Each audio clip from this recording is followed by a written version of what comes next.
All right, so the first thing I would do before we use this compound interest calculator is I would make a little spreadsheet. So over here, I would have income, and then we could list out our different income sources. So we have job, we have side hustle, and then maybe I would make one just called total, so we can total it all up.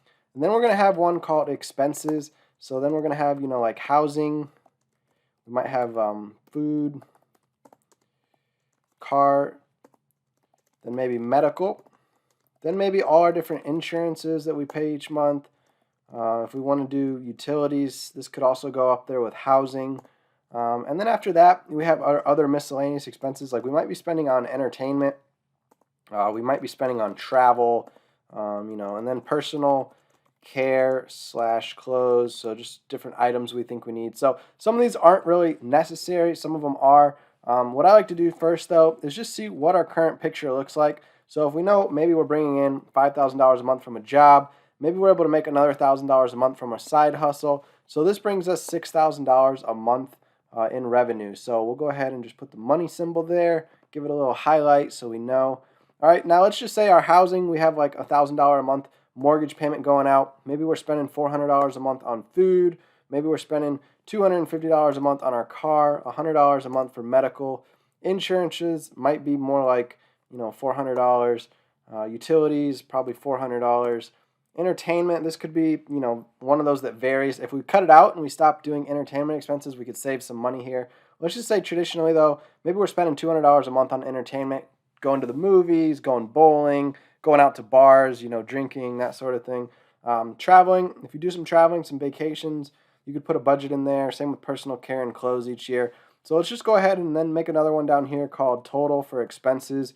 Now, if you're using Excel, you can just do these like sum functions. So just type in equal sum, click on it, and then all you got to do is just select all these different cells to be able to sum them together. So that's going to show us that we're at 2750. And then one I don't want to forget about is just taxes. So I know we had income up here of 6,000, but let's just say we take a quarter of that away for taxes every month. So we'll just do another 1,500. So in total, we're at 4,250. So here's what we could have as our net income slash our cash flow each month. So we'll go ahead and just take an example here of our $6,000 of income, and then our monthly expenses are coming out to about 4,250. So this leaves us about $1,750 a month in extra cash flow that we have left over to go into our savings account or to go into our emergency fund or to our investment account. So with that being said, go ahead and do this exercise. Figure out how much money you're making, how much you have going out in expenses every month. Basically, look at your credit card bills, look at your checking account, see what you typically spend in each of these different categories. Try to add them up and categorize them, and figure this out so that you know roughly what your cash flow looks like. It might be negative, it might be positive, it might be breaking even, where you're spending about as much as you're making each month. All right, so once we know that, that's how we're going to be able to figure out how much we could contribute towards this compound interest. So the first thing I did was just typed in compound interest calculator. The very first search result was www.investor.gov compound interest calculator. So that's the one I've clicked on. That's the one we're going to be using today. So what we're going to do is we're going to look at our initial investment. So let's just assume today we're starting out with a zero initial investment. And now our monthly contribution going off that spreadsheet. All right, so to figure out our contribution amount, well, basically, if we know we're making $6,000 a month, we want to try to stick to that 10% rule for investing. So we want to invest 10% of our income each month. So that would be about $600, which we could check it here and make sure we could afford it. So if we're bringing in leftover cash flow of $1,750, we should be able to afford $600, and that's still going to leave us $1,150 that's left over to cover any miscellaneous expenses that we might be forgetting today. I only did a rough expense breakdown, but there's probably some other expenses here we're going to forget. So $600, 10% of our income, that should be pretty doable. So that's going to be our monthly contribution amount that we're going to do. All right, so length or time in years, this is going to depend on, how long you have until you want to be retired. So if your retirement goal is 40, then you would, subtract your current age from 40 and figure out how many years you have left. If your retirement goal is age 65, which is the kind of the standard retirement age a lot of people think of, then you'd look at how many years you have until you're 65. So that's the amount of time here in years if you want to do it by years. So in this case, I'm 26 years old. Let's just say I want to let my money compound until, I'm 65. So that's going to be another 39 years from now. So we'll go ahead and just put 39 years in there. And we'll just round it up and make it 40 for simple purposes. So we want $600 a month for the next 40 years to get contributed into an investment account. And let's just say that investment account we assume is going to be, the standard 7 to 10% interest that we earn by investing it in like an index fund in the stock market. So let's just say I bought the S&P 500 index fund. That's a stock market like mutual fund or index fund that basically is a basket of stocks of the 500 largest companies in the US. So it's a way to be diversified, and let's just say it's going to return us 10% a year on average for the next 40 years.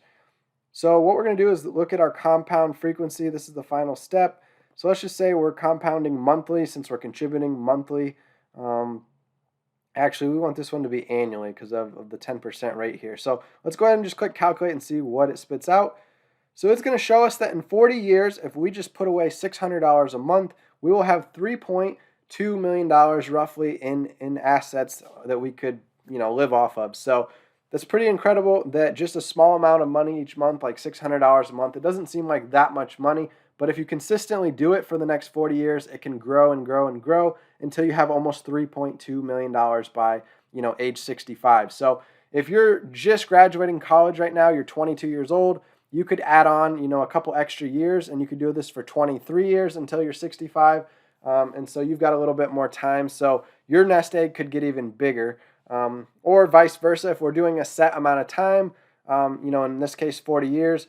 Well, if you get started at age 18, then 40 years from then would be 58. So when you get 58 years old, you'd have the same amount of money, 3.186 million. So that's a couple different ways we could set up the calculator, but just want to show you that it's a massive amount of money by just putting $600 away a month. So let's go ahead back up here and adjust the numbers a little bit. So let's just say our goal is to get to $1 million. We want to know how long it's going to take to get to $1 million. Well, in this case, we could just start playing around with the length of time, or we could play around with the interest rate. So we're just going to assume the interest rate is going to be 10% and keep that the same.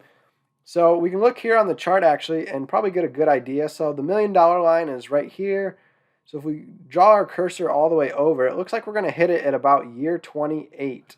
So if we go up here, just want to confirm and put in 29 years of time and hit the calculate button again, we can see it's going to spit us out $1,070,000. So in other words, if I am 26 years old right now and I was going to start putting $600 away into an investment account that's going to earn me 10% for the next 29 years, then when I turn 55, I will have $1 million in my account. So that could be the age where I decide, okay, I've got $1 million, I'm going to go ahead and retire. Or you can see what happens if I would keep doing this for the next 11 years. So last time we had 40 in here instead of 29. So just by saving another 11 years, we tripled this from 1 million all the way up to 3.2 million in just 11 years. So that's the power of compounding, how it takes a little while to get going initially. We can see the lines kind of flat here. But if you do it consistently for a long time, for the first 20 to 25 years, then those last 10 to 15 years that you do it for, it's really going to start taking off at a rapid rate. And that's how you're going to start making the big money and growing your account, hundreds of thousands of dollars each year until you get to the point that you've got multiple millions of dollars. So that is the power of compounding interest. I just want to show you that. And let's just take another example. So let's just say somebody is already 35 years old and they've got 30 years left until retirement when they're 65. Well, that would be this example, that you'd be putting money away for 30 years and you'd have $1 million. Now, that same person we just showed you that started, when they were maybe 22, they're going to have 43 years to put money away. So instead of 29 years, they have 43 years. So we'll go ahead and click calculate. So if they start at age 22, by the time they hit age 65, they're going to have $4.2 million instead of $1 million. So you can see the power of starting early to allow compound interest to really take shape and grow your wealth. The person who starts at age 22 is going to have 4.2 million. The person who got started at age 35 is going to have 1 million. So they're going to have a lot less than the person who got started early in their 20s. Now, one thing to note here on the chart is it shows you your total contributions. So you can see here your total contributions really aren't that much. If we look at the person who started at age 35, So they invested for 30 years from age 35 till age 65.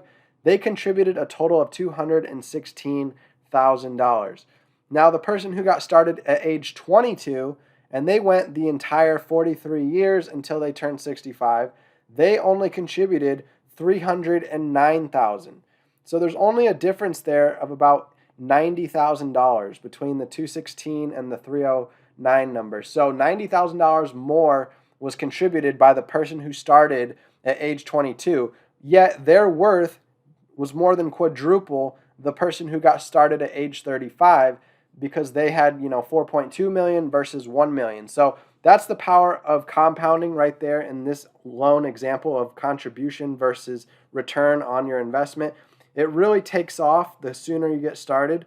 So if you guys are young watching this video, I can't express this, anymore, that, try to get yourself set up and get in the habit of making monthly contributions to your investment account. So with that being said, back to the spreadsheet. Try to figure out how much you can comfortably put away each month to an investment account, and that is what you can then plug into that investment calculator to start doing some projections to see where you might stand after 10 years, 20 years, 30 years, 40 years, depending on how long you have until retirement. And you're going to be able to do the math and kind of see it drawn out for you, and that's going to help motivate you to stick to the plan. So that's what I did this year. I've been contributing the maximum to my IRA already since I was 23, 24 years old. So I got started in my early 20s, so I should have no problem by the time I'm 65 having multiple millions in that IRA retirement account.